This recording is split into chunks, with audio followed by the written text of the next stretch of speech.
Hey everyone, I am here today to show you how to make some green wafer paper leaves and edible stems so that you don't have to put wires on cakes. And I am going to show you how to do wired leaves also, but sometimes it's better to not have anything. So we're starting out by cutting some strips of wafer paper, and this is just regular AD grade wafer paper. It's a little on the heavier side. The O grade is a little light for this, so you might have to double up definitely all the time. For the wired ones, you just take a little bit of green. Now this is conditioner, wafer paper conditioner, so it has glycerin in it. It makes this paper a little sticky and you don't want to get this too wet.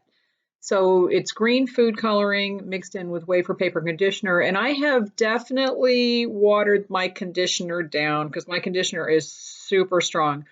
So this is maybe like an eighth of a teaspoon in a quarter cup of liquid, but you can make it a little bit stronger if you want. So, put that on there on the one strip and then put the wires on. And I'm using, I believe it's 30 gauge wire, pretty thin, cut it about 4 inches long, and just press the second strip right on top. Now you can either paint the color on, but you want to make sure that it's attached here. You can either paint another layer of color, or just cut them out like this. And it's up to you. If you paint the color, I'll show you what happens when you do that, but then you just have to let it dry a little bit longer.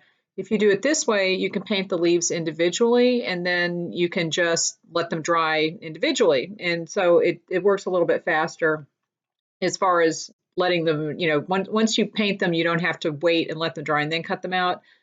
But it just depends on how you want to work. But just cut out the leaf shape, and you can make any type of leaves with this. You just want to make sure that you leave enough space between the wires so that that's the width of the leaf.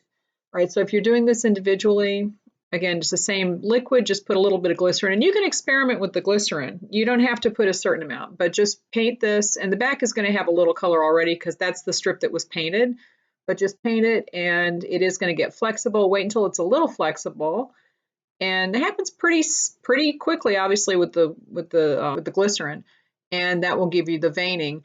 Now, the harder you press, the more veining effect you're going to get, but if the paper is too thin, like I mentioned before, it might rip the paper, so just be careful with that. You might have to experiment, and you're going to have to test this for yourself a few times probably until you see the right combination of all the different elements. Don't worry if the paper rips because it's just wafer paper. It's quick. You can make another one. All right, but you see how that gives the veining of the leaf texture? And I'm just putting it on the edge. Now I'm using parchment paper here. I have used tin foil, but the wafer paper sticks to it. So I've seen other people use tin foil. I like parchment paper because the wafer paper does not stick to it when it dries, and it just works better for me. But you can try whatever you want. I'm not sure about wax paper. Silicone definitely is fine if you have a Silpat mat or a silicone mat. But I'm just using, for these leaves, I just had the cookie sheet and I'm kind of drawing them over the edge. Now these are unwired leaves. Okay, so I cut one layer out and I dip them in the liquid. And if you want to see a full blog article about this where I explain every single step, the link is in the description. You can go on over there. I'm going to pause this for a sec.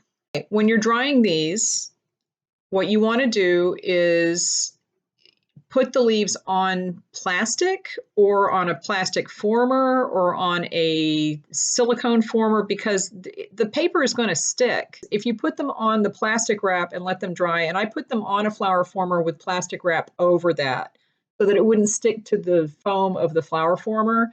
I wasn't sure if it would stick or not, but I didn't want to take a chance. So I put them on there, I'm letting them dry, and I think I put too much conditioner on these, and I'll show you later. So you have to be aware that ever how much conditioner you put in, it's going to make the paper really soft.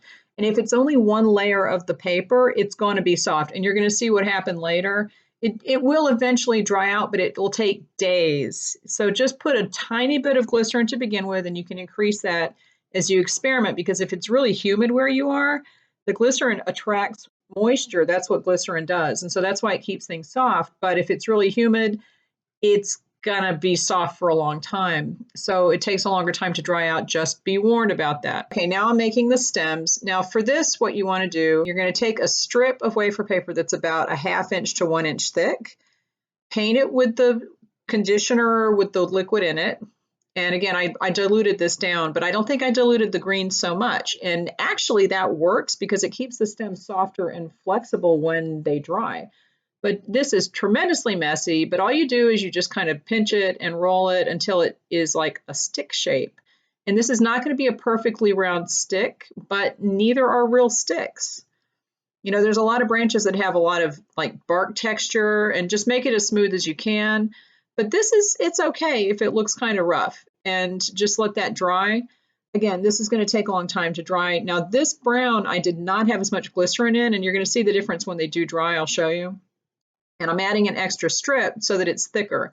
So the thicker you want the branch to be, just add more glycerin, and that will, I mean, add more wafer paper, not glycerin. Add more wafer paper, and then just make it thicker. And you can always add more to it later if you want it to be thicker after it dries, and you just look at it and say, oh, it's not quite big enough.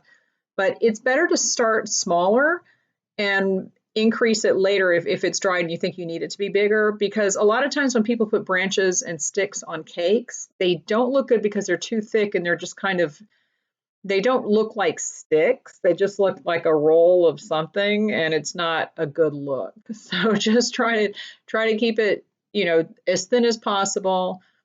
And if you have a bush outside your house or a tree, and you can go and look at those sticks and see how thick they actually are, that's a good way to judge it. So just go and take a look for yourself, because I think that you would be surprised at how thin these are. Now, if you use spaghetti, a lot of people use spaghetti noodles.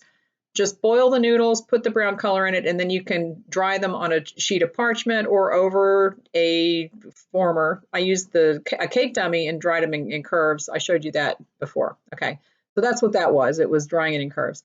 Now these leaves have dried, and I'm going back and I'm just putting a little bit of extra color on it. You can do this with either food coloring if you want to. You can leave them green. You don't have to do this. Or you can take some petal dust and do it. But this will just give it a little bit of a different color. So there's a lot of different ways you can do this. These leaves dried pretty stiff, so I wasn't worried about adding the extra moisture to it, but you see how it gives it kind of a little bit of a more depth of color. It's not so bright. So if you want to do that, that's fine, and then just wire them together the normal way using floral tape, and you have a little branch of leaves. It's very simple. Just make sure that you tell the person who cuts the cake that there are wires in there and they need to take them off. Now here are the leaves that I put too much of the glycerin in, and see how flexible and floppy they are. And they do peel off the paper, but see I'm flopping them around so that you can see how soft they are. These are really soft, and so I'm putting them on a former, and they're going to continue to dry out. But it took a few days before they were not super stiff, but just stiff enough to be like a leaf that's going to hold its shape.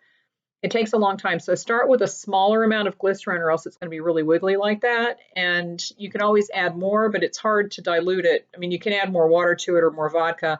And I prefer vodka just because it evaporates faster. But if you don't want to deal with the alcohol, water works. It just takes a little bit longer to dry.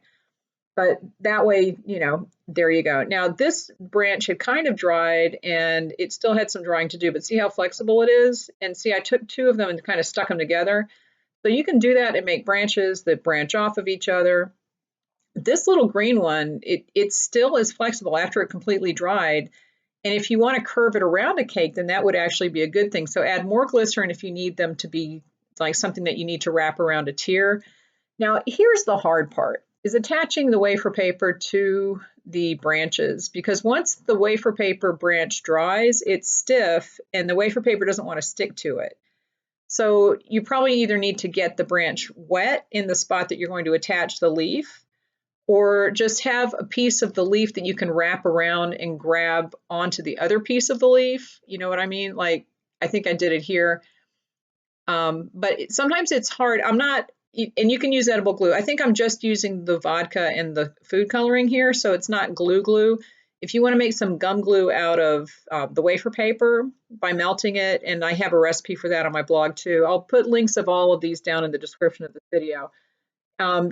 You can just attach them and dry them flat and let them set up so that everything will stick. But you might have to kind of curve the leaf around the branch so that it grabs itself. Now here's the spaghetti noodles. I think these will work for vines, but yeah, I'm just not a big fan of spaghetti noodles for branches. You know, if you have vines and you can dry them curved like that, that'll work. But see how I'm folding this around and it's kind of grabbing itself. And also the glycerin in the leaves make it not want to grab onto itself. So if you have too much glycerin, it's just going to make it harder. And what I did is I folded it around until it grabbed, and then I kind of pinched it like that, and it makes it a little bit more narrow at the base where it's grabbing onto the branch. But this is not super easy if the leaves have glycerin in them, so just be aware of that. And you might want to leave the very tail end of the leaf bare and not colored so that you can color it as you're doing this. And just pinch it, get it on there. And that would make a nice little vine. I made these stems brown, but I would have made them green and then put this on the cake. Like I would dry it in the shape of the cake, and then it makes a nice little vine, but I would make them green. And this is good if you're going to put the flowers on the branches on top of the leaves. So go on over to the blog. I'll put the link in the description and you can check it out there.